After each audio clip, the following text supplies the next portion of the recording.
Hola queridos audiolectores y audiolectoras. Bienvenidos a esta nueva entrega de nuestro canal de audiolecturas.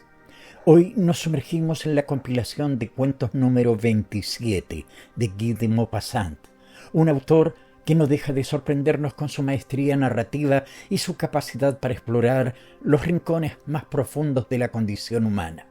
Guy de Maupassant, uno de los grandes maestros del relato corto, nos ha dejado una impresionante producción literaria. Su estilo inconfundible y su aguda observación de la realidad nos permiten adentrarnos en historias llenas de emociones, intrigas y reflexiones profundas sobre la vida. Desde sus cuentos más conocidos hasta sus relatos menos difundidos, cada obra de Maupassant es una joya que nos invita a reflexionar y a disfrutar del placer de la lectura. En esta compilación encontrarán cuentos que abarcan una variedad de temas y personajes, siempre con ese toque único que Maupassant sabía imprimir a sus narraciones. Sus historias nos transportan a diferentes épocas y escenarios, permitiéndonos vivir experiencias intensas y memorables. Ahora quisiera pedirles un favor muy especial. Este canal de audiolecturas es un espacio que he creado con mucho cariño y dedicación para compartir con ustedes mi pasión por la lectura. Cada día dedico un par de horas a preparar y grabar estos audiovideos para que puedan disfrutar de la literatura de una manera diferente y accesible. Sin embargo, para que este proyecto pueda seguir creciendo y mejorando, necesito tu apoyo. Si te gustan estos cuentos y disfrutas del contenido del canal, te agradecería enormemente que lo recomiendes a tus amigos y familiares. Además, los comentarios y los likes son muy importantes para ayudar a que más personas descubran este canal. Tu participación activa no solo me motiva a seguir adelante, sino que también es crucial para poder mantener y mejorar este espacio. Quiero agradecerte de todo corazón por estar aquí, por escucharme y por ser parte de esta comunidad. Cada comentario, cada like y cada recomendación cuentan y hacen una gran diferencia. Juntos podemos hacer que este canal de audiolecturas siga creciendo y ofreciendo más historias para disfrutar. Cuentos 27 de Guy de Maupassant. Pierrot. A Henry Rouillon. La señora Lefebvre era una dama de pueblo, una viuda, una de esas medio campesinas de lazos y sombreros faralas, una de esas personas amaneradas que en público se dan aires de grandeza y que esconden un alma de bruto pretencioso bajo una apariencia cómica y pomposa, pero que disimulan sus gordas manos enrojecidas en guantes de seda cruda. Tenía por sirvienta a una campesina muy simple llamada Rose. Las dos mujeres vivían en una casita con postigos verdes junto a la carretera en Normandía, en pleno corazón de la región de Cox. Delante de la casa tenían un reducido jardín en el que cultivaban algunas hortalizas. Pero hete aquí que una noche les robaron una docena de cebollas. En cuanto Rose advirtió el hurto, corrió a avisar a su señora, que bajó en falda de lana. Fue la desolación y el terror. Habían robado a la señora Lefebvre, pues si robaban en la comarca, luego podían reincidir. Y las dos mujeres espantadas contemplaban las huellas de las pisadas discurriendo, suponiendo cosas. Mire, han pasado por allí, han pisado la cerca, han saltado sobre los arriates, y temblaban por su futuro. ¿Cómo dormir tranquilas a partir de ahora? La noticia del robo se expandió. Los vecinos llegaron, observaron, discutieron a su vez, y las dos mujeres explicaban a cada recién llegado sus observaciones y sus ideas. Un granjero vecino les dio este consejo: deberían tener un perro. Tenía razón, deberían tener un perro, aunque solo fuera para dar la alarma. No un perro enorme, santo cielo. ¿Qué harían con un perro grande? Les arruinaría en comida, sino un perro pequeñito. En Normandía se pronuncia quin, un quin pequeñajo, pero que ladrara escandalosamente. En cuanto todos se marcharon, la señora Lefebvre comenzó a rumiar largamente sobre la idea del perro. aunque tras cada reflexión oponía 1000 objeciones, aterrada por la imagen de una escudilla repleta de pitanza. Ella pertenecía a esa raza cicatera de damas campesinas que siempre llevan en la faltriquera algunos céntimos sueltos para dar ostensiblemente una limosna a los pobres de los caminos y en la colecta dominical. Rose, que amaba a los animales, aportó sus razones y las defendió con astucia.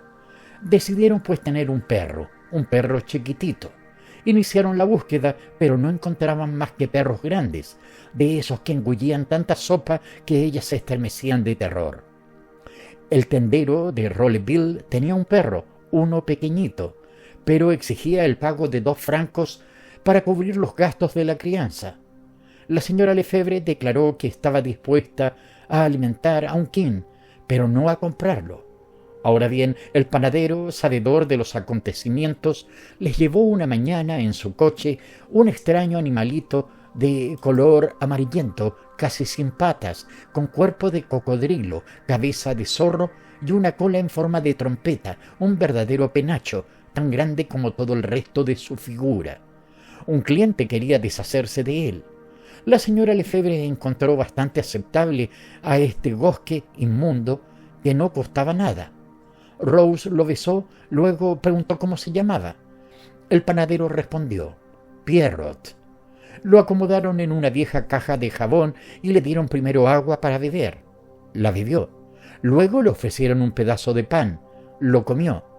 La señora Lefebvre, inquieta, opinó: cuando se haya acostumbrado bien a la casa, lo dejaremos suelto. Encontrará su comida merodeando por los contornos. Lo dejaron suelto, en efecto, pero eso no impidió que siguiera con hambre. Por otra parte, únicamente ladraba para reclamar su pitanza, y en este caso ladraba con insistencia. Todo el mundo podía entrar en el jardín. Pierrot hacía fiestas a todos los recién llegados, pero se quedaba absolutamente mudo. La señora Lefebvre se fue acostumbrando al animal. Llegó incluso a tomarle cariño y hasta darle de su propia mano de vez en cuando algún que otro trozo de pan mojado en las salsas de sus guisos. Pero no se le había ocurrido pensar en los impuestos, y cuando le reclamaron 8 francos, 8 francos, señora, por ese escuchimizado quin que ni siquiera ladraba, a punto estuvo de desmayarse del pasmo. Decidió deshacerse de él inmediatamente. Nadie lo quiso, ni en 10 leguas a la redonda. Entonces, a falta de otro remedio, tomó otra solución: hacer piquer du mas. Piquer du mas es arrojar al margal. Se hace piquer du mas a todos los perros que la gente quiere deshacerse. En el centro de una vasta planicie hay una especie de cabaña, o más bien un pequeño techo de paja colocado sobre el suelo. Es la entrada del margal. Un pozo profundo se hunde en línea recta a 20 metros bajo tierra, hasta desembocar en una extensa red de galerías de minas. Una vez al año se baja a esa cantera durante la estación en la que se marcan las tierras.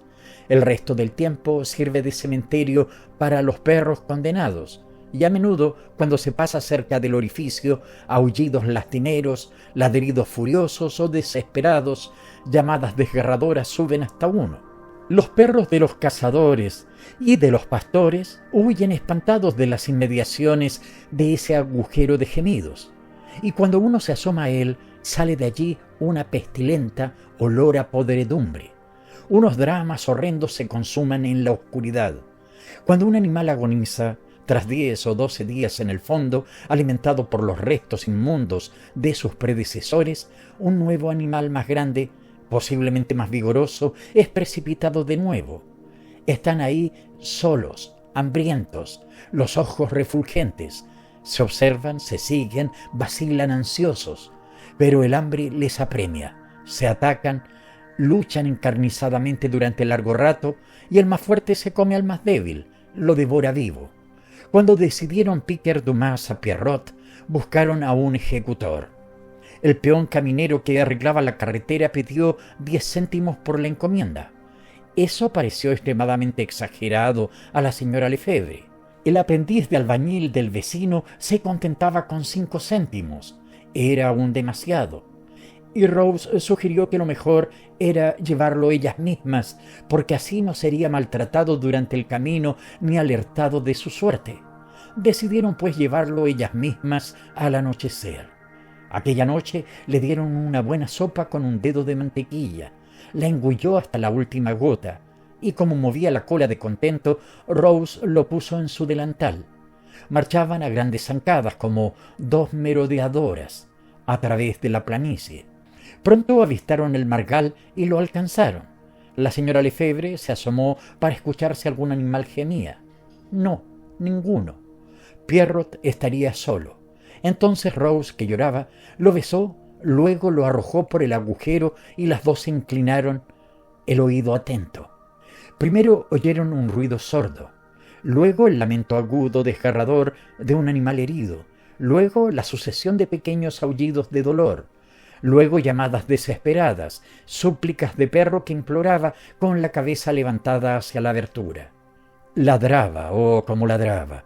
Presas de remordimiento, de espanto, de un miedo atroz e inexplicable, echaron a correr, y como Rose iba más deprisa, la señora Lefebvre gritaba: «Espéreme, Rose, espéreme». Tuvieron una noche atormentada por pesadillas espantosas. La señora Lefebvre soñó que se sentaba a la mesa para tomar su sopa, pero cuando destapaba la sopera, Pierrot estaba dentro. Se le abalanzaba y le mordía la nariz. Se despertó y creyó oírle ladrar aún. Escuchó. Se había equivocado. Se durmió de nuevo y se encontró en una gran carretera, una carretera interminable que ella seguía. De pronto, en medio del camino veía una cesta grande, abandonada, y esa cesta le daba miedo. Pero terminaba por abrirla y Pierrot, escondido dentro, le agarraba la mano y ya no la soltaba. Y ella escapaba asustada, llevando así en el extremo del brazo el perro suspendido con las mandíbulas apretadas. Al amanecer se levantó como loca y corrió al margal. Ladraba, todavía ladraba, había ladrado toda la noche. Ella se echó a llorar y lo llamó con 1000 nombres cariñosos. Él respondió con todas las inflexiones tiernas de su voz de perro. Entonces quiso volver a verlo y prometió hacerlo feliz hasta su muerte. Corrió a casa del posero encargado de la extracción de la marca y le contó el caso. El hombre escuchaba sin decir nada. Cuando hubo acabado, le dijo: «¿Quiere usted a su quin? Serán 4 francos». Se sobresaltó. Su aflicción desapareció en un santiamén. «¿4 francos? ¿Usted quiere matarme? ¿4 francos?» El hombre respondió: «Es que voy a llevar todas mis cuerdas, mis manivelas y montar todo eso, ir hasta allí con mi chico, para que después me muerda su maldito quin, solo por el placer de devolverle celo, no haberlo tirado». Se marchó indignada. 4 francos. En cuanto entró en casa, llamó a Rose y le contó las pretensiones del posero. Rose, muy resignada, repetía: «4 francos. Es mucho dinero, señora». Luego añadió: «¿Y si echáramos de comer a ese pobre quin para que no muera así?». La señora Lefebvre lo aprobó muy contenta y se fueron al margal con un enorme pedazo de pan untado con mantequilla. Lo cortaron a trocitos y se lo echaban de uno en uno mientras le iban hablando. Y en cuanto el perro se había comido el pedacito, ladraba para reclamar otro trozo. Volvieron por la noche, luego al día siguiente, todos los días, pero solo hacían un viaje. Pero una mañana, cuando iban a dejar caer el primer pedacito, oyeron de repente en el fondo del pozo un ladrido formidable. Eran 2. Habían tirado a otro perro, uno grande. Rose gritó: «Pierrot». Y Pierrot ladró. Entonces le echaron la comida, pero a cada pedacito distinguían perfectamente un tumulto terrible, luego los aullidos lastimeros de Pierrot, mordido por su compañero, que se lo comía todo, porque era más fuerte. Por más que le dijeran: «Es para ti, Pierrot», Pierrot evidentemente no comía nada. Las 2 mujeres se miraban asombradas, y la señora Lefebvre declaró en tono agrio: «Por supuesto, yo no voy a alimentar a todos los perros que tienen ahí dentro. Hay que renunciar». Y abochornada por la sola idea de todos esos perros alimentados a sus expensas, Se marchó, llevándose lo que quedaba del pan, que lo comió por el camino. Rose la seguía, enjugándose los ojos con la punta de su delantal azul. Primera nevada. El largo paseo de la Creuset traza un arco a orillas del agua azul.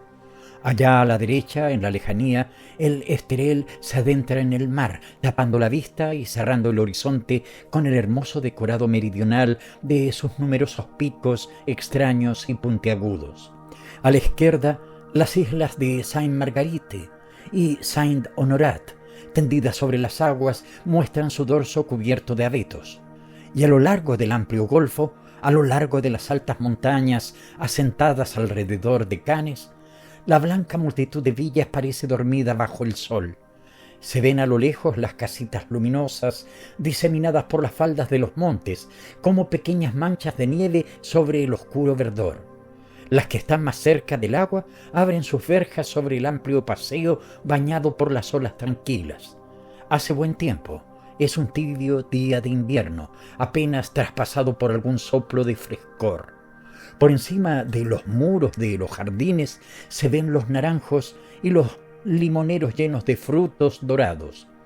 Algunas señoras caminan lentamente por la arena de la avenida, charlando con un caballero o seguidas de niños que hacen rodar sus aros. Una señora joven acaba de salir de su pequeña y linda casa, cuya puerta da a la Creuset. Se detiene un momento a mirar a los paseantes, sonríe y caminando pesadamente va hasta un banco vacío frente al mar. Cansada de haber dado 20 pasos, se sienta jadeando. Su pálido rostro parece el de una muerta. Tose y se tapa la boca con sus dedos transparentes como para detener esas sacudidas que la dejan agotada. Mira el cielo lleno de sol y de golondrinas, los caprichosos picos del Esterel a lo lejos y muy cerca el mar tan azul, tan tranquilo, tan bello. Sigue sonriendo y murmura: «Oh, qué feliz soy».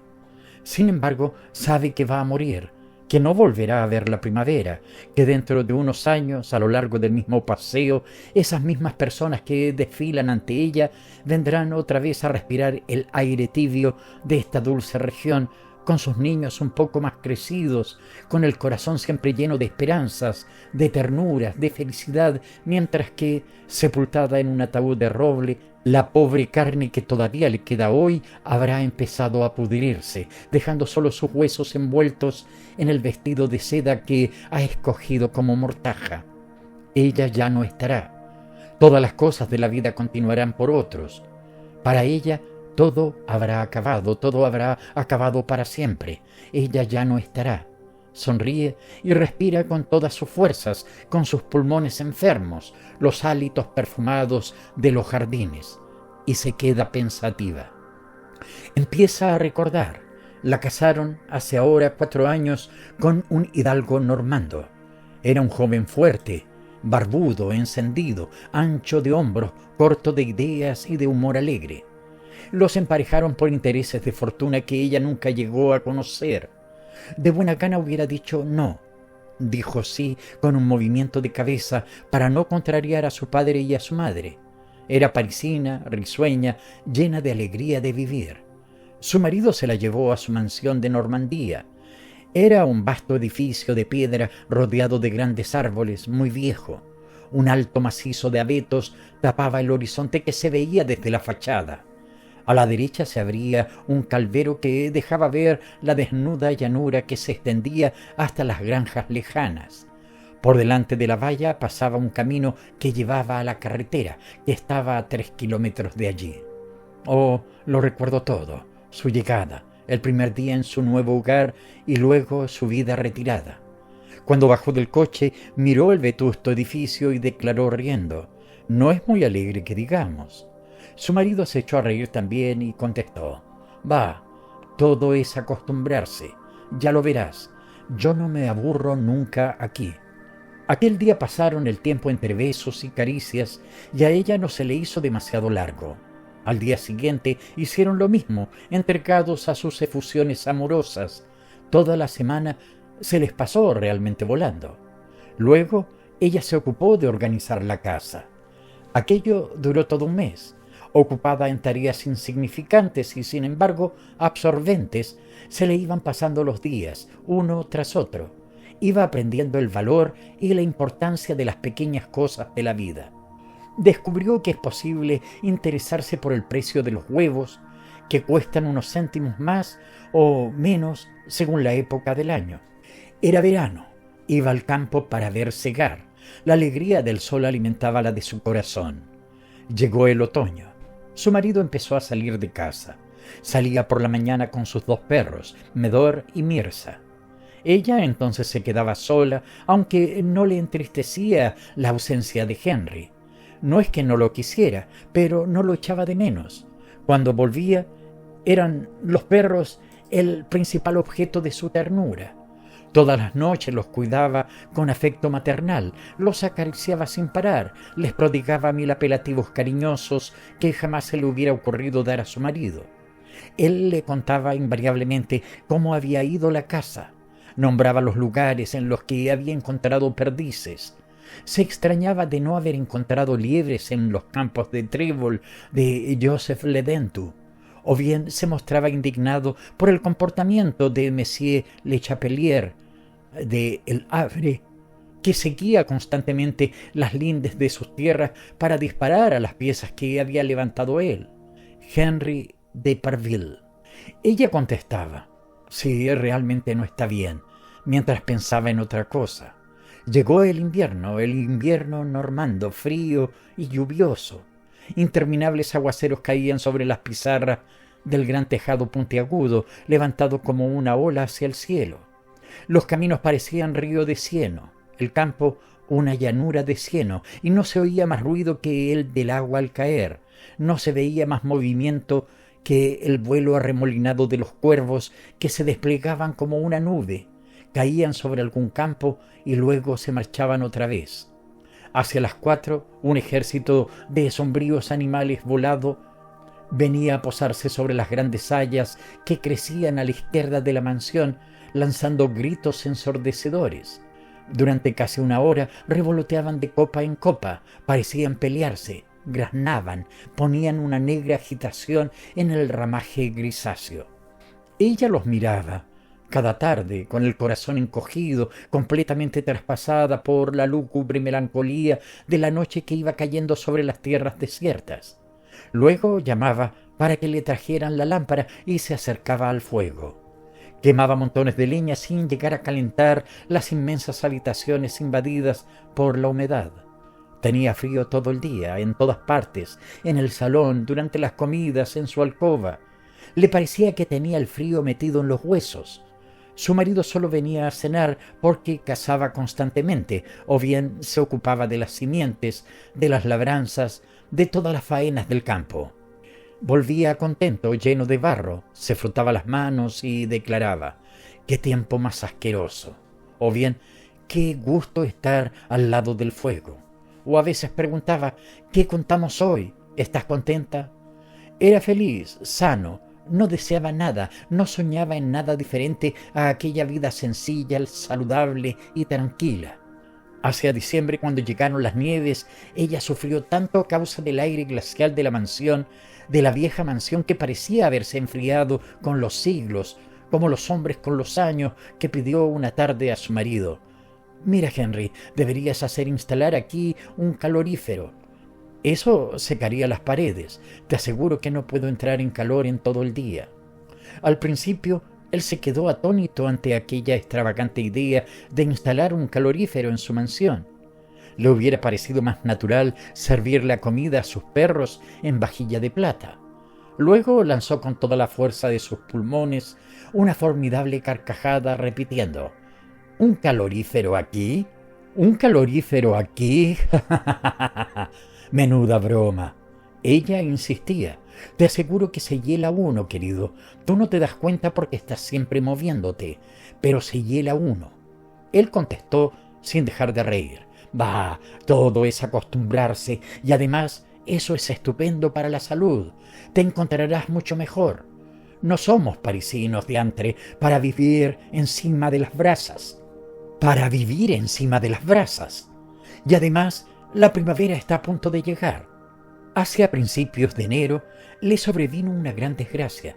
Su padre y su madre murieron en un accidente de coche de caballos. Ella fue a París para los funerales, y durante unos 6 meses solo el pesar ocupó su espíritu. La dulzura de los días soleados acabó por despertarla y se abandonó a una triste languidez hasta el otoño.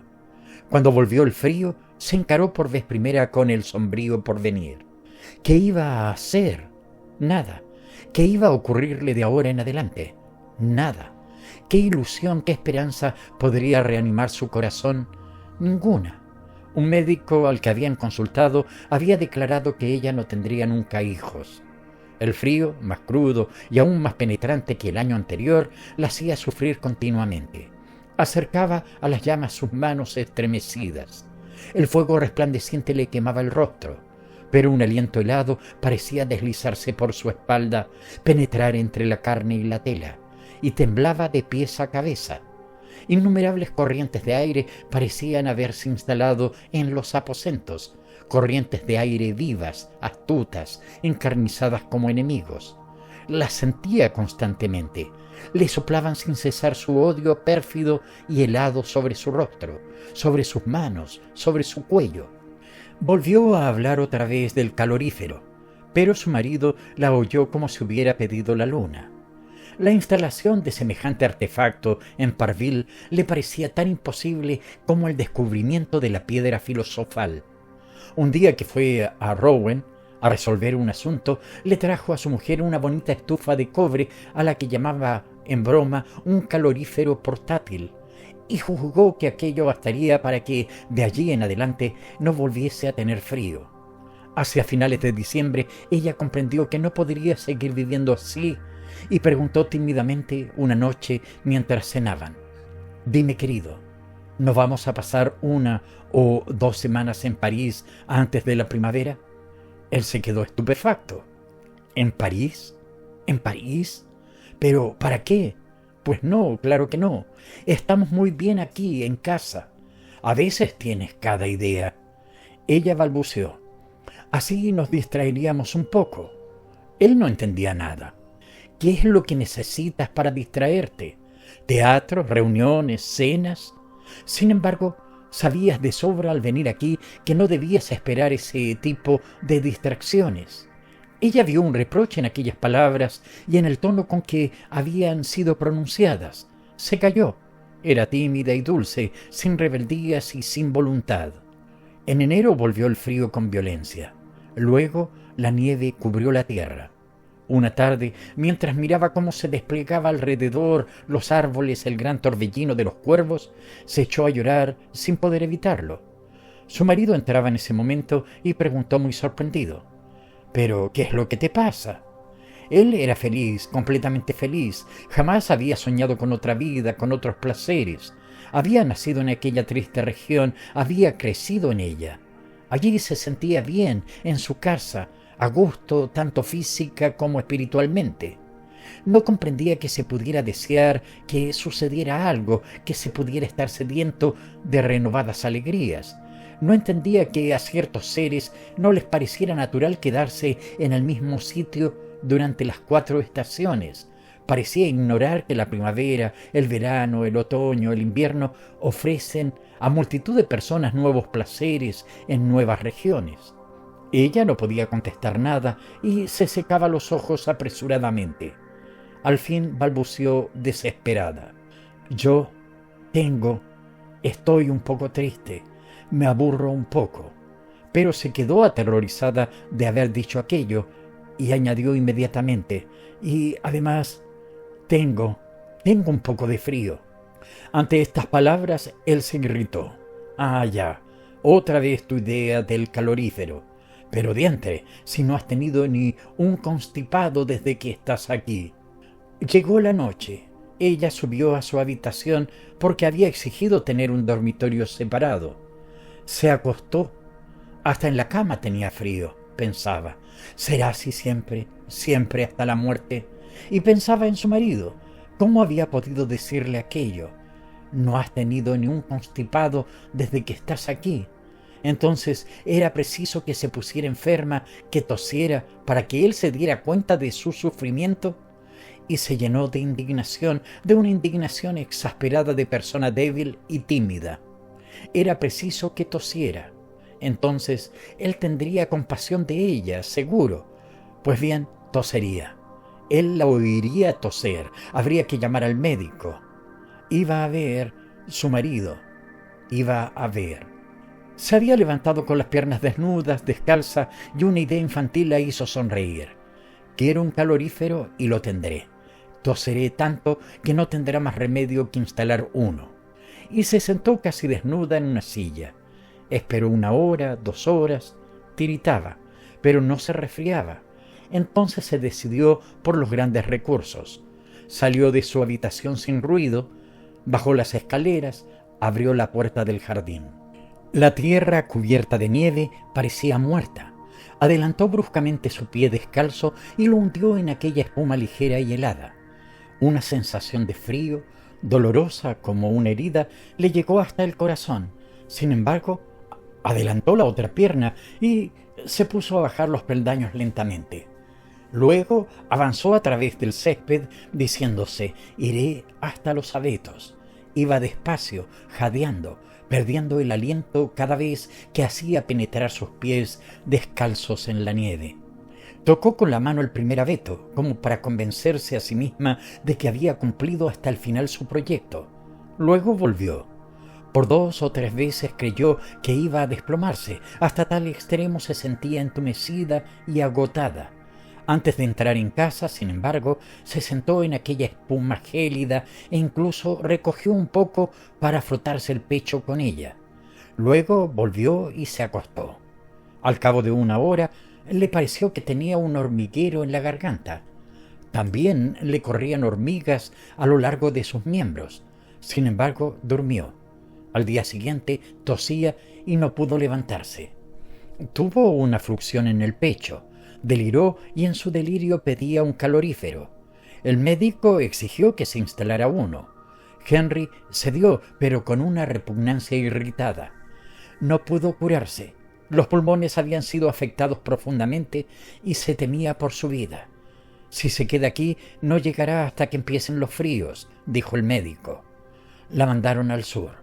Vino a Cannes, conoció el sol, amó el mar, respiró el aire de los naranjos en flor. Luego, en primavera, volvió al norte, pero ahora vivía con el miedo de curarse, con el miedo de los largos inviernos de Normandía, y en cuanto se encontraba mejor, abría por la noche la ventana pensando en las suaves orillas del Mediterráneo. Ahora va a morir, ella lo sabe, es feliz. Despliega un periódico que no había abierto y lee este titular: La primera nevada en París. Entonces se estremece y luego sonríe.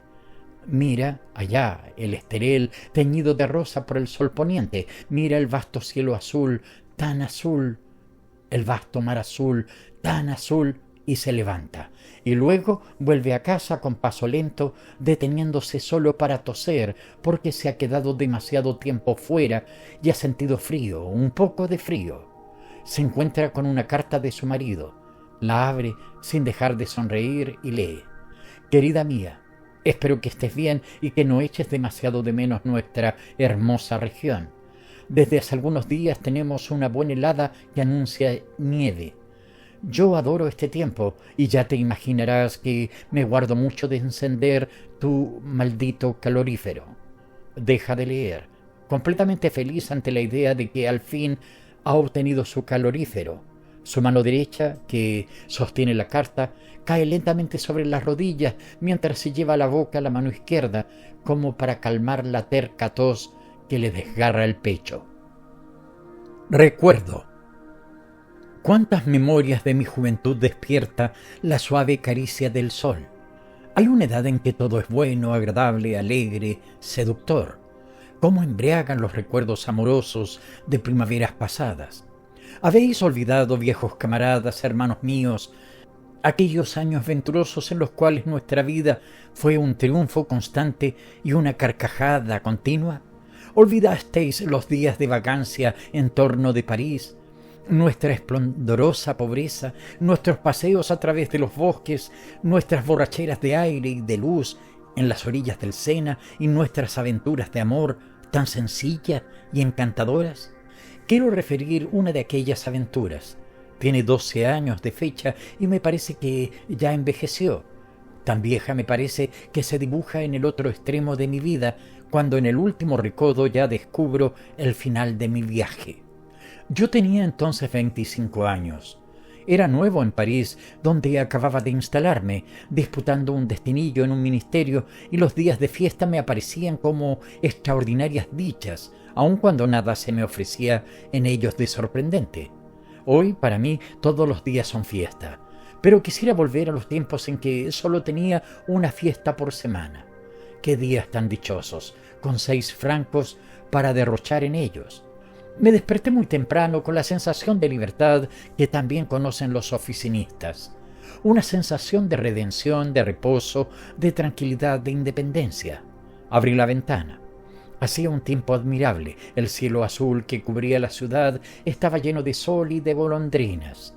Me vestí rápidamente y salí, resuelto a pasar el día en el bosque, a respirar el verdor de las hojas, cosa muy agradable para mí, que, por ser de origen campesino, pasé mi niñez sobre la hierba y a la sombra de los árboles.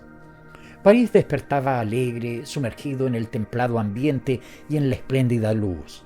Las fachadas de las casas brillaban, los ruiseñores de las porterías se desgañitaban cantando en sus jaulas y un inmenso goce inundaba la calle, iluminaba los rostros, lo hacía sonreír todo como una satisfacción indefinible de los seres y de las cosas, producida por el claro sol naciente.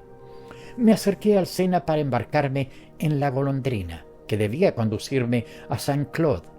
Me ilusionaba mucho aguardar en el embarcadero la llegada del vaporcito.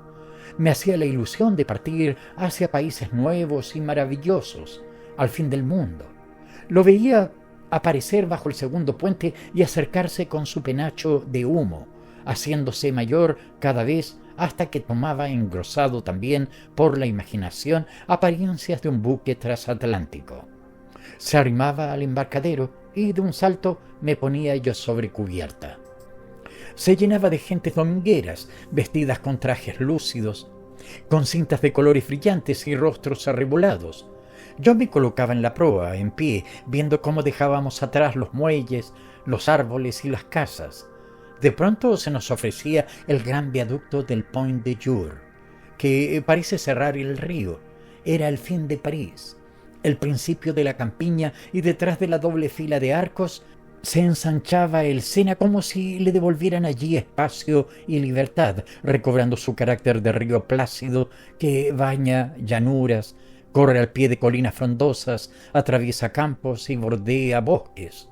Después de pasar entre 2 islas, la golondrina siguió una costa verde salpicada por casitas blancas. Una voz gritó: «Bas-Medon», algo más lejos, «Sévres», y más lejos aún, «Saint-Claude». Salté a tierra y seguí rápidamente la carretera que, atravesando el pueblo, conduce al bosque. Yo llevaba un plano de los alrededores de París, para no perderme en los caminos que atraviesan en todas direcciones aquellos bosques donde pasean los parisienses. Cuando me hallé a la sombra, hice mi itinerario, que me pareció de una sencillez encantadora. Tomaría primero hacia la derecha, luego a la izquierda y otra vez a la izquierda, llegando a Versalles de noche para comer. Andaba tranquilamente bajo las hojas nuevas, bebiendo el aire perfumado por la frondosa vegetación. Iba despacio, sin acordarme de los expedientes, ni de la oficina, ni del jefe, ni de los colegas, imaginando cosas agradables, todo lo desconocido que me guardaba el porvenir. Renacían en mi espíritu recuerdos infantiles, despertados por el perfume de la tierra, por las emanaciones vivas y palpitantes de los bosques templados por el sol de junio. De cuando en cuando me sentaba para contemplar en un ribazo muchas florecillas, cuyos nombres desde la niñez me fueron familiares. Yo las reconocía como si fueran exactamente las mismas que se ofrecieron a mis ojos en otros tiempos en mi país. Las había rojas, amarillas, azules. Las había pequeñas y grandes, unas con tallos largos, otras pegadas a la tierra. Insectos de todos colores y de varias magnitudes, alargados o redondos, de formas extraordinarias, monstruosos, diminutos y espantables. Hacían ascensiones penosas por una hierbecilla que se inclinaba rindiéndose al peso. Luego me dormí algunas horas en una hondonada, emprendiendo mi excursión nuevamente, descansado, fortalecido por el sueño. Abríase ante mí un espléndido paseo cuyo follaje poco tupido cernía el sol, cuyos rayos besaban sobre el suelo las margaritas blancas. El silencio y la calma de aquel interminable camino solo eran turbados por el zumbido monótono de un abejorro que volaba delante de mí, deteniéndose de cuando en cuando para libar el néctar de una flor. Su cuerpo deforme parecía de terciopelo pardo con rayas amarillas y sus alas transparentes y cortas se agitaban con esfuerzo. De pronto vi a lo lejos una pareja, un hombre y una mujer que avanzaban hacia mí. Disgustado al ver turbada mi soledad tranquila, hice intención de cambiar de rumbo cuando me pareció que me llamaban. La mujer agitaba la sombrilla y el hombre, en mangas de camisa, con el chaqué puesto en un brazo, agitaba el otro brazo como pidiendo auxilio. Proseguí mi camino acercándome a ellos. Avanzaban precipitadamente, muy sofocados los dos, ella con paso menudo y rápido, él a grandes zancadas. En sus rostros se pintaban la fatiga y el mal humor. La señora, ya de cerca, me preguntó: «Caballero, ¿podría usted decirme dónde nos hallamos?» El imbécil de mi esposo, con la pretensión de conocer perfectamente la tierra que pisa, me ha extraviado. Respondí con seguridad: «Señora, van ustedes hacia Saint-Claude y vuelven las espaldas a Versalles». Ella prosiguió mirando piadosa y despreciativamente a su marido. «¿Cómo? ¿Nos alejábamos de Versalles? ¿A dónde precisamente debemos ir? Nos proponíamos comer en Versalles». «Yo también, señora, tenía ese proyecto».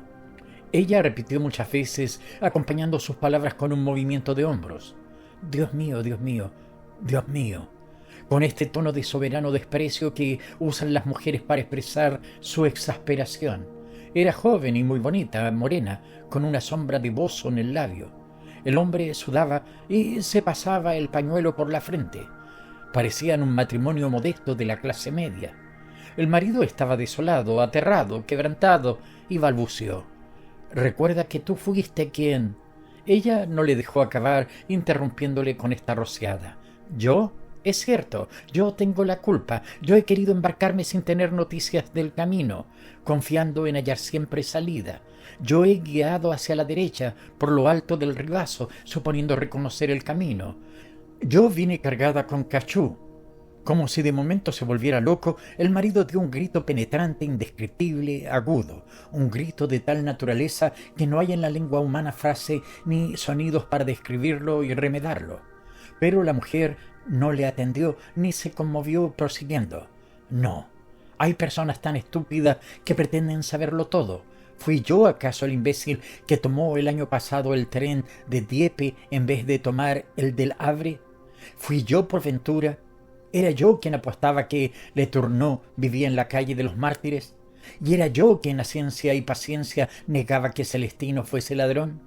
Continuó así con verdadera furia, con una locuacidad sorprendente, acumulando las más varias y heterogéneas acusaciones, las más inesperadas y las más abrumadoras, rebuscadas situaciones íntimas de su existencia, reprochándole al marido su proceder, sus pensamientos y sus maneras, sus tentativas y sus trabajos, toda su existencia desde el día en que se unieron hasta la hora presente.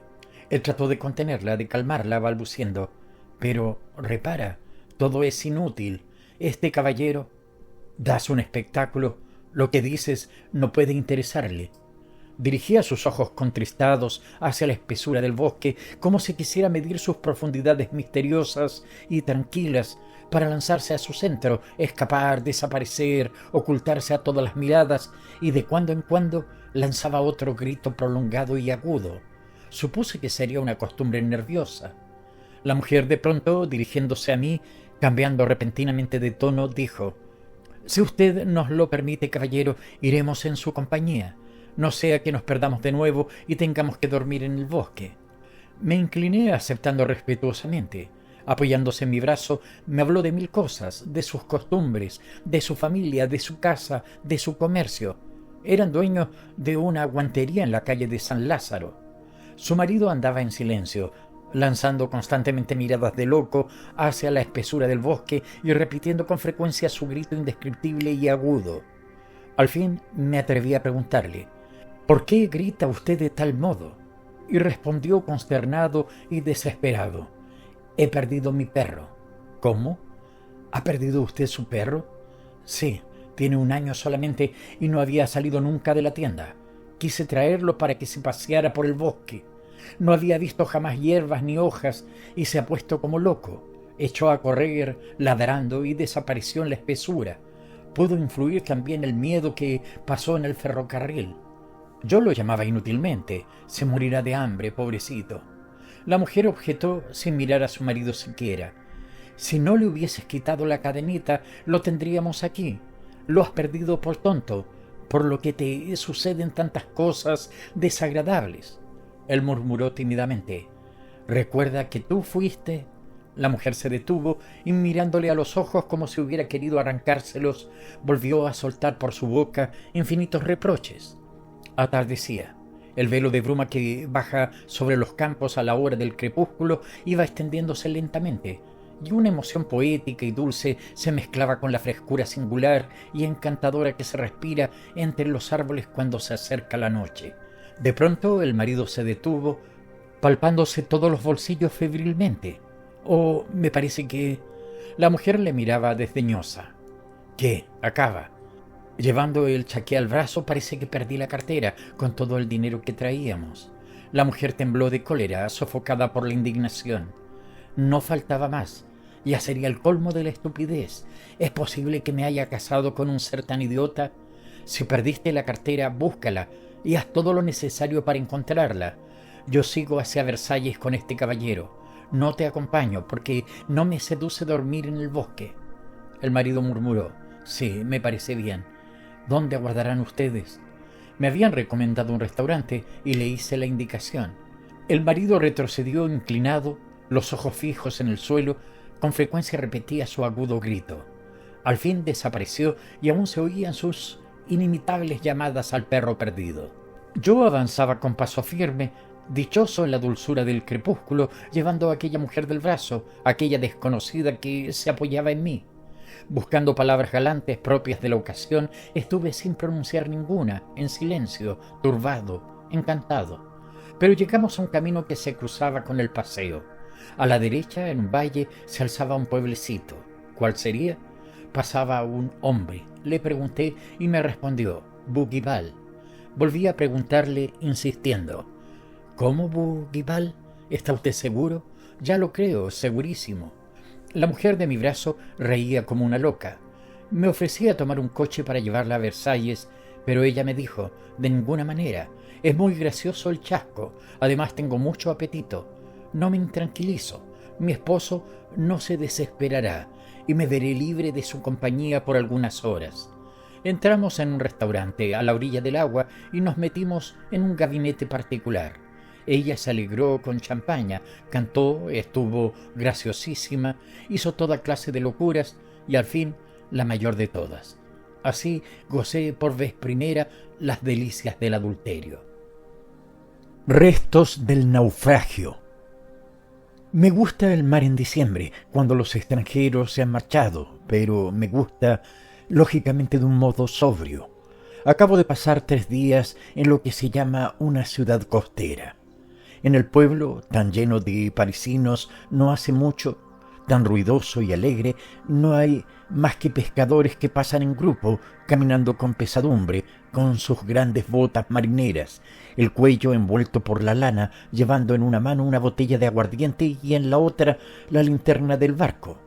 Las nubes llegan del norte y corren alocadas en un cielo ensombrecido. El viento sopla. Las extensas redes están extendidas en la arena, cubierta de restos devueltos por las olas, y la playa tiene un aspecto penoso, ya que los botines de las mujeres ya no dejan marcados los profundos agujeros de sus altos tacones. El mar, gris y frío, con un borde espumoso, sube y baja sobre este arenal desierto, ilimitado y siniestro. Al llegar el atardecer, todos los pescadores llegan a la misma hora, dan vueltas durante largo tiempo alrededor de las barcazas encalladas, que semejan pesados peces muertos. Guardan en sus bolsas pan, algo de mantequilla, un vaso, luego empujan hacia el agua la pesada mole que pronto se balancea, abre sus alas marrones y desaparece en la noche con una pequeña luz en el extremo del mástil. Unos grupos de mujeres que habían permanecido hasta la salida del último pescador regresan al pueblo adormecido y sus voces turban el profundo silencio de las calles apaciguadas. Yo mismo iba a regresar cuando divisé un hombre. Estaba solo, envuelto en un abrigo oscuro. Caminaba deprisa y recorría con la mirada la extensa soledad del arenal, escrutando el horizonte, buscando a alguien. Me vio, se acercó, me saludó y lo reconocí horrorizado. Me iba a dirigir la palabra, sin duda, pero otras personas hicieron su aparición. Llegaban apretadas para tener menos frío. El padre, la madre, las 3 hijas, todo el conjunto ataviado con gabanes impermeables antiguos, mantones de los que se entreveía nada más que la nariz y los ojos. El padre estaba enrollado en una manta de viaje que le subía hasta la cabeza. Entonces el paseante solitario se encaminó hacia ellos. Fuertes apretones de manos fueron intercambiados y se pusieron a andar con idas y venidas en la terraza del casino, ahora cerrado. ¿Quiénes son estas gentes que habían permanecido ahí cuando todo el mundo se había marchado? Son los restos del naufragio del verano. Cada playa tiene los suyos. El primero es un gran hombre. Entendámonos, un gran hombre de esos que se bañan en el mar, un grupo numeroso. ¿Quién de nosotros que, llegando en pleno verano a lo que se da en llamar una ciudad costera, no ha encontrado un amigo cualquiera o un simple conocido llegado hace algún tiempo y que conoce todos los rostros, los nombres, todas las historias, todos los cotilleos? Damos juntos una vuelta por la playa. De repente encontramos un señor de frente, observando cómo los demás bañistas se dan la vuelta para contemplarlo de espaldas. Parece una persona muy importante. Sus cabellos largos, cubiertos artísticamente con una boina de marinero, ensucian algo el cuello de su chaquetón. Se contornea andando rápido, los ojos vacíos como si se dedicara a un trabajo mental importante, y se diría que está como en su casa, que se sabe simpático. En definitiva, está posando. Vuestro compañero os presiona el brazo. ¿Es Ribeil? Preguntáis ingenuamente, ¿quién es Ribeil? Vuestro amigo se para bruscamente y os mira a los ojos fijamente indignado. Ah, ¿de dónde salís, querido amigo? ¿No conocéis a Ribeil, el violinista? Esto es muy fuerte. Pero si es un artista de primera categoría, un genio, no se puede ignorarlo. Uno se calla, ligeramente humillado. 5 minutos más tarde se trata de una persona pequeña y fea como un oso, obesa, sucia, con gafas y un aire estúpido. Este es Prosper Glosé, el filósofo que Europa entera conoce. De Baviera o suizo-alemán naturalizado, su origen le permite hablar un francés un tanto vulgar, el equivalente a aquel que le ha servido para escribir un volumen de inconcebibles bobadas con el título de 4X. ¿Fingís no ignorar nada de la vida de este macaco del que nunca habíais oído hablar? ¿Os tropezáis también con 2 pintores, un hombre de letras, redactor de un periódico ignorado, y también con un jefe de oficina del cual se dice es el señor Boutin, director del Ministerio de Obras Públicas? Se encarga de uno de los servicios más importantes de la administración, la sección de caraduras. No se compra una cerradura para los edificios públicos sin que el asunto no pase por sus manos. Aquí están los grandes hombres y su renombre se debe únicamente a la regularidad de sus regresos. Desde hace 12 años aparecen regularmente por la misma fecha y como todos los años algunos bañistas del año anterior regresan, heredándose de un verano para otros esas reputaciones locales que, por efecto del tiempo, han llegado a ser verdaderas celebridades eclipsando en la playa elegida a todas las reputaciones pasajeras. Solo una clase de hombres los hace estremecer, los académicos, y cuanto más desconocido sea, más temida será su llegada. Estalla en la ciudad costera como un obús. Uno está preparado siempre para la llegada de un hombre famoso, pero el anuncio de un académico que todos desconocen produce el efecto súbito de un descubrimiento arqueológico sorprendente. Uno se pregunta, ¿qué ha hecho? ¿Quién es? Todos hablan del asunto como si hubiese que dar solución a un jeroglífico y el interés que suscita se incrementa cuanto menos se sepa de él. Este es el enemigo, y la lucha se inicia entre el gran hombre oficial y el gran hombre local. Cuando los bañistas se marchan, queda el gran hombre, permanece mientras quede una sola familia. Aún por unos días será un gran hombre para esta familia. Esto le basta. Y también permanece igualmente una pobre familia de la ciudad vecina con 3 hijas casaderas. La familia viene cada verano y las señoritas Butori son tan conocidas en el lugar como el gran hombre. Desde hace 10 años protagonizas su particular pesca, del marido, sin resultados por otra parte, al igual que los marineros hacen su temporada del arenque, pero envejecen. Los habitantes del pueblo conocen su edad y lamentan su soltería. Son bien afables, sin embargo. Y así, después de la huida del mundo elegante, cada otoño la familia y el hombre famoso se reencuentran cara a cara. Permanecen allí 1 mes, 2 meses, viéndose cada día y sin decidirse a dejar la playa en la cual viven sus sueños. En la familia hablan de él como si fuera Víctor Hugo. A menudo cena con ellos en el hotel triste y vacío. Él no es bello, ni joven, ni adinerado, pero aquí en la región es Monsieur Ribeil, el violinista. Cuando se le pregunta por qué no regresa a París, allí donde le esperan tantos éxitos, responde de modo rutinario: a mí me encanta la naturaleza solitaria. Esta región me gusta solo cuando se queda desierta. Un marinero que me había reconocido se me acercó.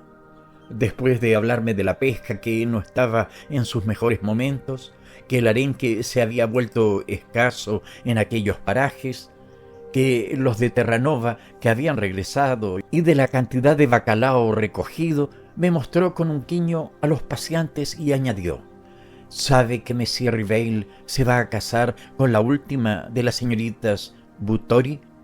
En efecto, paseaba solo a su lado, detrás del conjunto familiar. Y me sobrecogí pensando en esos restos de naufragio de la vida, en esos tristes seres perdidos, en ese matrimonio fuera de temporada después de esa última esperanza esfumada, en ese gran hombre de bisutería, aceptado como un ruiseñor por esa incauta muchacha, la cual, sin él, habría sido prontamente una mujer como el pescado salado lo es al fresco. Y cada año similares reuniones han tenido lugar, acabada la temporada en esas ciudades costeras abandonadas. Ánimo, ánimo jóvenes doncellas, buscad marido frente al mar, decía el poeta. Desaparecieron en la oscuridad. La luna ascendía en el cielo, primero roja, luego palidecía a medida que iba subiendo y proyectaba sobre la espuma de las olas unos pálidos resplandores, a veces apagados, a veces iluminados. El ruido monótono del reflujo estremecía el espíritu y una tristeza desmesurada me llegaba de la soledad infinita de la tierra, del mar y del cielo. De repente, unas voces jóvenes me despertaron y 2 chicas altas, descomunales, aparecieron inmóviles mirando el océano. Sus cabellos volaban al viento y, enfundadas en impermeables grises, semejaban postes telegráficos que hubieran tenido melenas.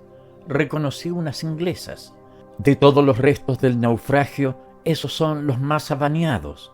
En todos los confines de la tierra los hay varados. Están presentes en todas las ciudades por las que la gente pasa.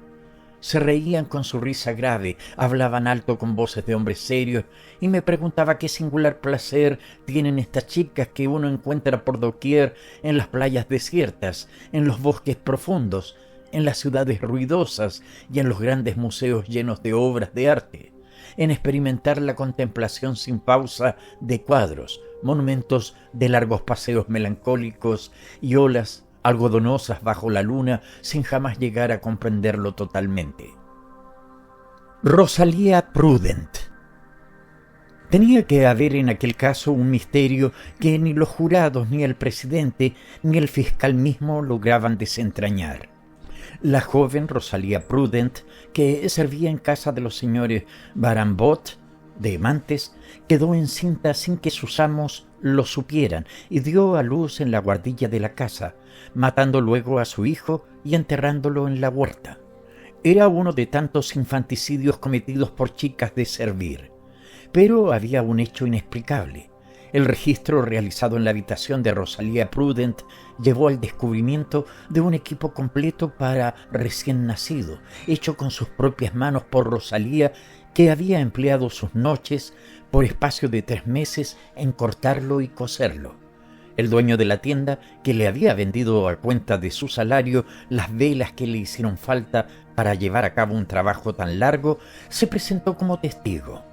Quedó también probado que la comadrona del pueblo, a la que había ido a consultar, le dio instrucciones detalladas y consejos prácticos por si le ocurría dar a luz en horas en que a ella le fuese imposible atenderla. No contenta con esto, le había buscado colocación en Poissy, porque Rosalía sospechaba que sería despedida, pues los señores Barambot hilaban muy delgado en lo tocante a cuestiones de moral. Allí estaban asistiendo a la vista el marido y la mujer, pequeños rentistas provincianos, indignados contra aquella pérdida que había mancillado su casa. Ellos hubieran querido que la condujesen en el acto sin juzgarla a la guillotina y la abrumaban con sus declaraciones rencorosas que en su boca equivalían a otras tantas acusaciones. La culpable, una moza de la Baja Normandía, alta y hermosota, bastante instruida, teniendo en cuenta su posición social, lloraba sin cesar, pero no contestaba nada. Como se deducía de todo que la joven pensaba guardar y criar a su hijo, no había más remedio que suponer que había cometido aquella atrocidad, indudablemente en un momento de desesperación y de locura. Intentó el presidente una vez más hacerle hablar, conseguir una confesión completa, y le dio a entender que aquellos hombres que estaban allí reunidos para juzgarla no querían su muerte y que podían incluso llegar a compadecerla. Esto la decidió. «Vamos a ver», le dijo el presidente, «quién es el padre de su hijo». Hasta aquel momento se había negado obstinadamente a declararlo, y de pronto, mirando a sus amos que acababan de calumniarla con saña, contestó: «El señor José, el sobrino del señor Barambot». Los dos esposos se sintieron acometidos por un sobresalto y gritaron al unísono: «¡Falso! ¡Miente! ¡Es una infamia!». El presidente los obligó a callar y dijo a la procesada: «Prosiga usted, yo se lo ruego. Díganos cómo fue eso».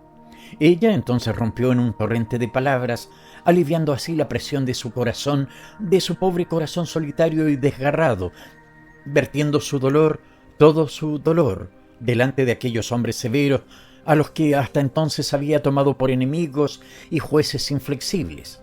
Sí, es del señor José Barambot, de cuando estuvo el año pasado de vacaciones. ¿Qué profesión tiene el señor José Barambot? Es suboficial de artillería, señor. 2 meses vivió en la casa, 2 meses durante el verano. Yo no había pensado en nada, pero él empezó a mirarme y luego a lisonjearme y por último a decirme frases de cariño desde la mañana hasta la noche. Y yo acabé creyéndole, señor.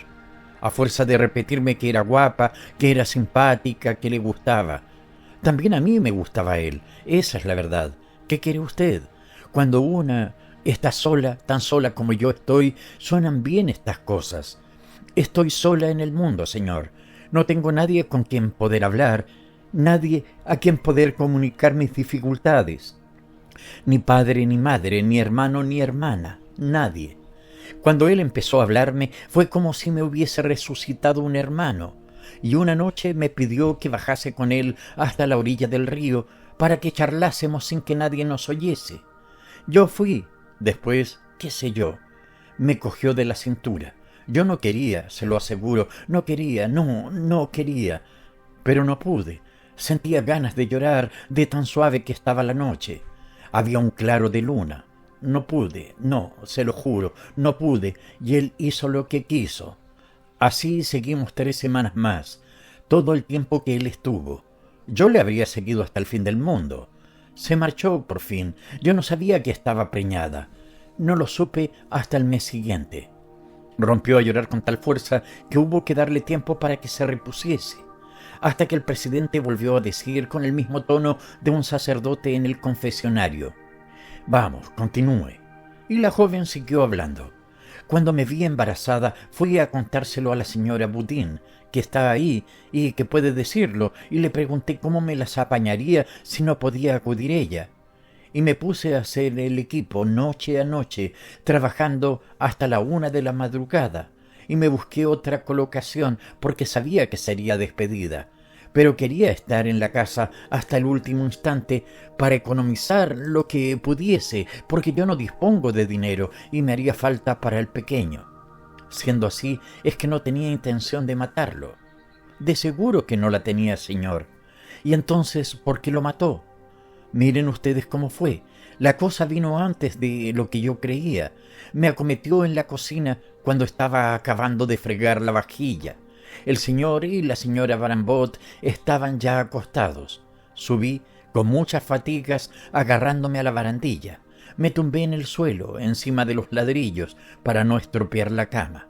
Me costó 1 hora, 2, 3, no sé a punto fijo cuánto tiempo, porque el dolor era terrible. Al fin empujé con todas mis fuerzas, sentí que salía y lo recogí. Estaba contenta, sí señor, estaba contenta. Hice todo lo que la señora Boudin me encargó, todo. Y de pronto me vuelven los dolores, pero con tal fuerza que creí que me moría. Si ustedes supiesen lo que es eso, no harían tantos, se lo aseguro. Caí primero de rodillas, luego de espaldas en el suelo, y vuelve a empezar todo otra vez, durante 1 hora o 2 tal vez, y yo allí sola. Y de pronto sale otro, sí, otro niño. 2, nada menos. Lo recogí como al primero y lo puse en la cama, él uno junto al otro. 2, díganme ustedes, ¿podía ser aquello? 2 hijos, yo que gano 20 francos al mes, díganme ustedes, ¿podía ser aquello? 1 sí, era posible, con grandes privaciones, pero 2 me volví loca. ¿Qué sabía yo? ¿Podía elegir entre los 2? Díganme ustedes. Ni yo sé lo que me pasó. Me pareció que todo había acabado para mí. Sin darme cuenta, les puse la almohada encima. No podía quedarme con los 2, y me apoyé sobre la almohada. Y hasta que entró la luz por la ventana, estuve retorciéndome y llorando. Estaban muertos los 2, debajo de la almohada. No podía ser menos. Entonces los cogí en mis brazos, bajé las escaleras, salí a la huerta, cogí las hadas del jardinero y los sepulté lo más hondo que pude, pero no juntos para que no fuesen a hablar de su madre, si es que hablan los niños muertos, qué sé yo. Después me acosté y estuve tan mal que no pude levantarme. Llamaron al médico y éste cayó en la cuenta de todo. Esa es la verdad, señor juez. Hagan lo que quieran, estoy preparada para todo. La mitad de los miembros del jurado se sonaban una y otra vez las narices para no llorar. Algunas mujeres del público sollozaban. El presidente preguntó: ¿dónde enterró usted al otro? ¿Cuál es el que han encontrado?, dijo ella. ¿Cuál? Pues el que estaba entre las alcachofas. Bien, pues el otro está en el fresal, cerca del pozo, y estalló en sollozos tan profundos que partían el alma. La joven Rosalía Prudent fue absuelta. Rose. Se hallaban sumergidas entre flores. El coche, lleno de ramos, parecía una canastilla gigantesca. Violetas de Parma, rosas alelíes, lirios, margaritas y azahares parecían oprimir los 2 cuerpos de mujer delicados que apenas asomaban entre aquel hacinamiento de tan distintos colores y tan diferentes perfumes. El látigo del cochero estaba revestido de anémones. Los arneses de los caballos y las ruedas iban adornados también. En lugar de faroles, llevaban dos magníficos ramos, como si fueran los ojos de aquel jardín ambulante. Llegaron al Boulevard de la Foncière, donde comenzó la batalla. Una doble fila de coches a lo largo del inmenso paseo se extendía como una cinta de colores. Los ramos cruzaban el aire como balas y caían muchas veces al suelo, donde una turba de muchachos los recogía. Los que ocupaban los coches se reconocían, se ametrallaban con rosas. Un carro lleno de mujeres vestidas de rojo, como diablos, atraía las miradas. Un caballero, semejante a los retratos de Enrique IV, arrojaba con alegre ardor un ramillete sujeto a una cinta elástica, temiendo el golpe. Las mujeres se tapaban los ojos y los hombres bajaban la cabeza, pero el proyectil, suave, rápido y obediente, interrumpía su trayectoria para volver a la mano de su tirador, que lo arrojaba luego sobre otra cara nueva. Las dos bonitas mujeres vaciaban a manos llenas su arsenal y recibían una lluvia de ramos. Después de una hora de combate, cansadas al fin, mandaron al cochero que se dirigiese hacia la calle de Asterisco, que tiene vistas al mar. El sol se ocultaba detrás del Estartel, dibujando en oscuro sobre un fondo rojo los picos de la montaña. El mar, tranquilo, azul y claro, se unía en el horizonte con la bóveda celeste, y grandes buques anclados en el golfo parecían un rebaño de apocalípticas bestias, enormes y tranquilos, acorazados y ventrudos, luciendo sus palos delgados como un ligero adorno y alumbrando el espacio por la noche con sus ojos de luz blanca. Las dos bonitas mujeres, recostadas en los almohadones de su landó, miraban lánguidamente. Una dijo al fin: «Hay deliciosas tardes en que todo agrada, ¿no es verdad?» La otra respondió: «Sí, todo agrada, pero se necesita otra cosa, además». «¿Qué?» «Me considero completamente feliz, nada necesito. ¿Acaso tú no lo sientas como yo?» Pero la mujer, aun cuando un dulce bienestar invada su cuerpo, necesita siempre algo para el corazón. Y la otra decía, sonriendo: «¿Un poco de amor?» «Sí». Callaron. Después una de las dos, mirando hacia adelante, exclamó: «La vida no me parecería soportable sin amor. Necesito que me quieran. Somos todas lo mismo, aunque no todas lo confiesen. No soy yo de tu opinión. Que me quiera quien yo quiero, sí. De los demás nada me importa. ¿Piensas que podría serme grata la ternura de...?» Y buscando un término a su frase, recorría el panorama con los ojos que se fijaron en los dos relucientes botones de la levita del cochero, y soltando la risa prosiguió: «¿La ternura de mi cochero?» La otra, con una leve sonrisa, dijo en voz baja: «Te aseguro que resulta muy divertido ser adorada por un criado. Lo sé por experiencia. Los pobres abren unos ojos tan ardientes que hay para morirse de risa. Pero es preciso mostrarse tanto más severa cuanto más enamorados están. Luego se los despide un día con cualquier pretexto, evitando el ridículo de que lo note alguien que pueda importarnos». Su amiga la escuchaba y después de reflexionar un poco añadió: «Te aseguro que no advertiría siquiera el apasionamiento de mi lacayo. Cuéntame cómo reparas en que te quieren». «Pues la cosa es de lo más elemental. Se les conoce como a nuestros amigos, en que se vuelven estúpidos. Un hombre de mi clase no me parece muy estúpido cuando me desea. Se ponen idiotas, amiga mía, incapaces de sostener una conversación, de contestar oportunamente, de discurrir. Pero, ¿qué gusto podía darte la pasión de un criado? ¿Te halagaba? ¿Te conmovía?» «¿Conmoverme? No. ¿Halagarme? Sí, un poco. Siempre halaga el amor de un hombre, de cualquier hombre». «No lo entiendo». «Sí, voy a contarte una increíble aventura que me ocurrió. Verás cómo es curioso e inexplicable lo que sentimos en esas ocasiones. Hace 4 años, en otoño, habiéndome quedado sin doncella, probé 6 o 7 seguidas, con tanta desgracia que ninguna me sirvió.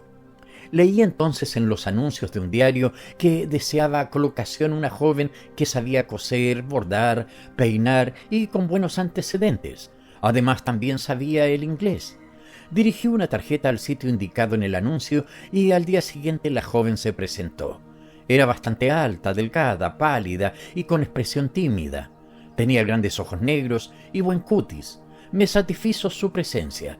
Le pregunté acerca de sus informes y me presentó un certificado en inglés porque había servido solamente a Lady Rimble durante 10 años.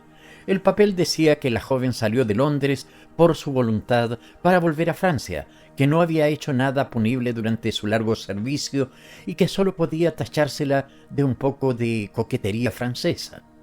La pudibundez de la frase inglesa me hizo sonreír y, desde luego, decidí que la joven quedase a mi servicio como doncella. Se llamaba Rose. En un mes fue para mí necesaria, insustituible. Rose era un feliz hallazgo, una joya, un fenómeno. Sabía peinar con un gusto exquisito, adornaba un sombrero mejor que una modista y hasta cortaba con acierto un vestido. Me asombraban sus facultades. Nunca me vi tan bien servida. Me vestía rápidamente, con una ligereza inexplicable. Nunca rozaba con sus dedos mi piel. No hay cosa que me disguste más que las manos de una criada.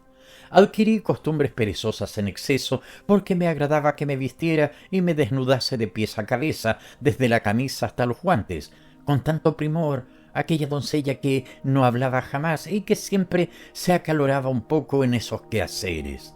Al salir yo del baño me frotaba y me secaba mientras yo, con los ojos cerrados, me adormecía en el diván.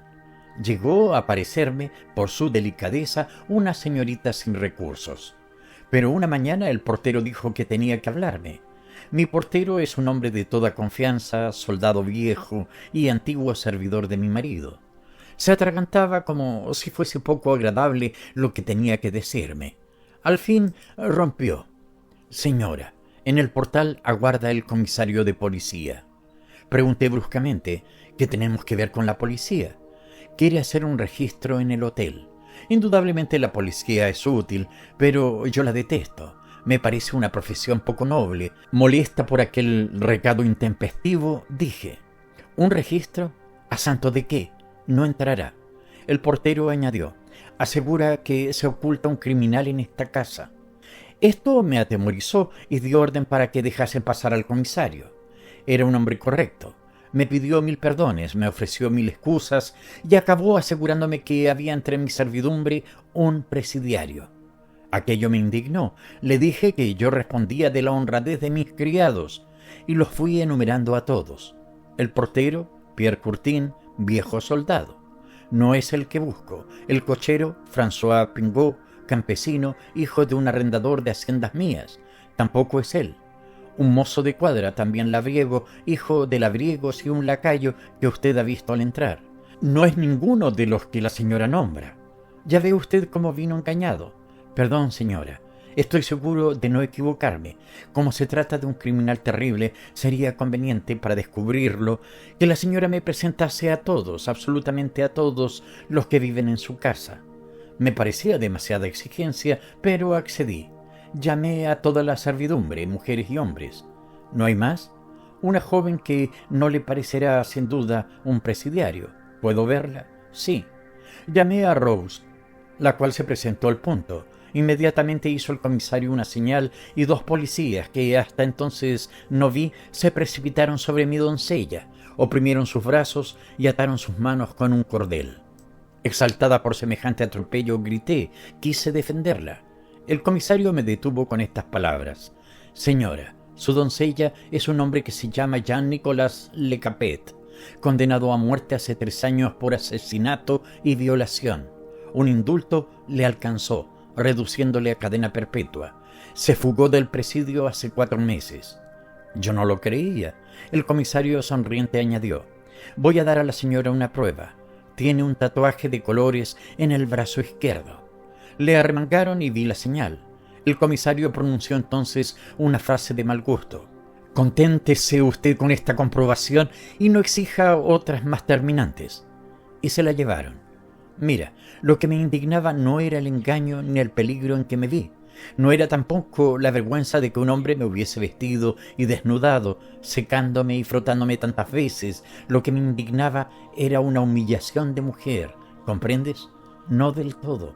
Reflexiona, ese mozo había sido condenado por violación. Yo pensaba en la mujer a la cual violó.